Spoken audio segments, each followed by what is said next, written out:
Өткен жыйындагы убакыттын тардыгынан кыргыз тилине болгон элдин арасында талкуудан кийин көптөгөн сын пикирлер айтылды. Убакыттар болчу. Биринчиден кыргыз элинен ошол убакыттын тардыгына пайдаланып, эгер көңүлүн ууртуп алсам, өзүмдү өзүм түшүндүрө албасам, бунун баардыгы өзүмдөн кеткен, кечирим сурайм биринчиден.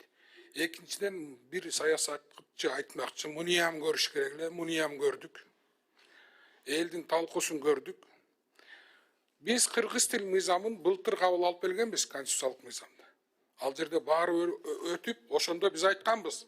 Бул мыйзамга түзөтүп, жакшынакай түзөтүүлөрдү алып жүрүп отуруп, бул мындай идеальный бир мыйзам алып келебиз деп. Бул 7-чи чакырылыштын эң жогорку, эң жакшы кабыл алган мыйзамдардын бири болчу. Бул мыйзам эмне үчүн биз каршы чыктык? Мен эмне үчүн каршы чыктым?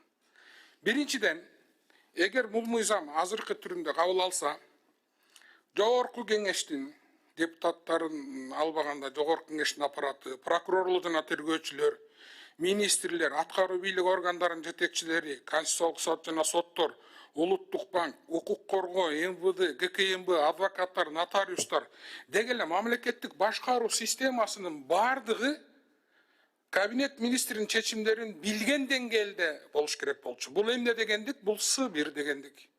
С1ди баары өтө албайт. Даяр эмеспиз. Мыйзам былтыр кабыл алынган, Кудай буйруса акырындан 27-чи жылга чейинки, мына бул жерде жазылып турат, кыргыз тилинин комиссиясынын өзүнүн мыйзамдары негизинде 27 жылга чейин баарын басып өтүшүбүз керек.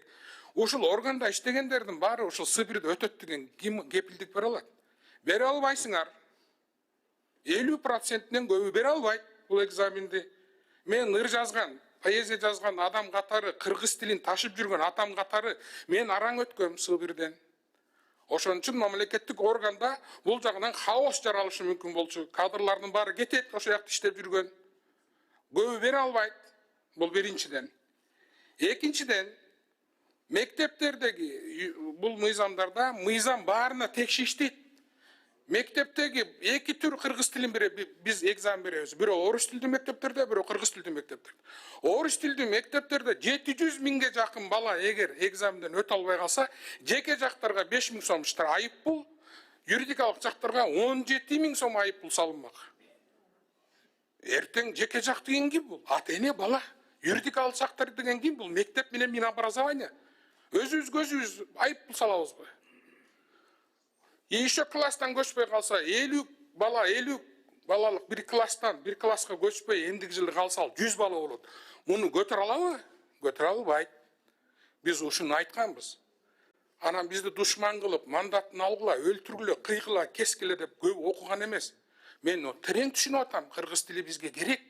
Биз ошол кыргыз тилин өнүктүрүшүбүз керек. Бирок ошол эле убакта биз башка өлкөлөрдү албай эле коелу, Россияны албай эле коелу, башка өлкөлөрдөгүлөрдү бизге каршы кылып аткандардын, Казакстан, Өзбекстан мисалы көп примерлерди келтирип атпайбы? Алардын өзүлөрүнүн мыйзамдары бар. Биз аларга карашыбыз керек. Биз өзүбүздү карашыбыз керек. Бир кыргыз, Айкөл, Меймандос канча улуттарды чогуу бир тууганча карап келатабыз. Канча улуттар менен чогуу жашап келатабыз. Булардын баарын биз карашыбыз керек. Булар биздин мойнубуздагы парыз. Улуттун уңгусун түзгөн, өлкөнүн уңгусун түзгөн улут катары, ушул жерибиз катары кыргыздар биз муну кылышыбыз керек. Бул Чолпон Алыйна айтып, башында айтып кете турган нерсебиз. Биз кыргыз элинин душманы эмеспиз. Биз кыргыз тилинин душманы эмеспиз. Биз өлкөбүз алдыга жылып кетсин деп атабыз. Биз жалгызбыз, биз бири-бирибизди колдоп, өзүбүз көтөрбөсөк, бизге эч ким жардам бербейт. Ошон үчүн алдыда боло турган бейтарап ызычууларды 3 революция кылдык. Эмнеге келдик? Эчтекеге келген жокпуз. Улам бир жактан коркунучтар болуп отуруп.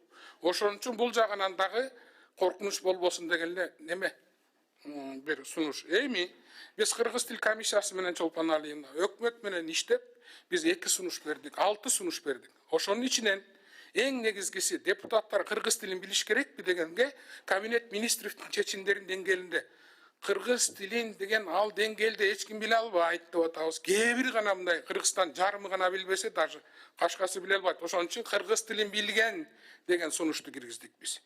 Daha депутаттар тилди билиш керек. Бирок буякта жазылгандай 28 жылга чейин A1, B1, B2, S1 мен жаңылышып калышым мүмкүн.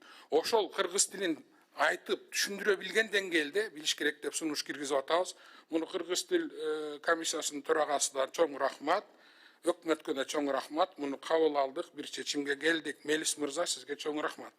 Экинчиси, биз мектептерде жанакы айып пулду да алып салдык Чолпон Алыйына. Биз дедик ки, жеке жарандарга жана 5000 көргөзгүчтү салбайлы, 17 көргөзгүчтү салбайлы. Эми сиздерге сунуш кылып атабыз да алып салдыр эмес, кечирим сурайм. Сиздер колдоп берсеңиздер, палата колдоп берсе, кичине сунуш да болчу. Ошол жерден биз айттык, биз урматтуу депутаттар, жеке жактар дегенге эмне кылабыз? Биз үйрөтпөйбүзбү 27-28 жылга чейин? Акырындан үйрөтүп албайлыбы балдарды окутуп? Жеке жакка айып салып, бияктагы айып, бардык маселеге айып штраф сала беребизби? Бүтүп калдым Чолпон Алыйын.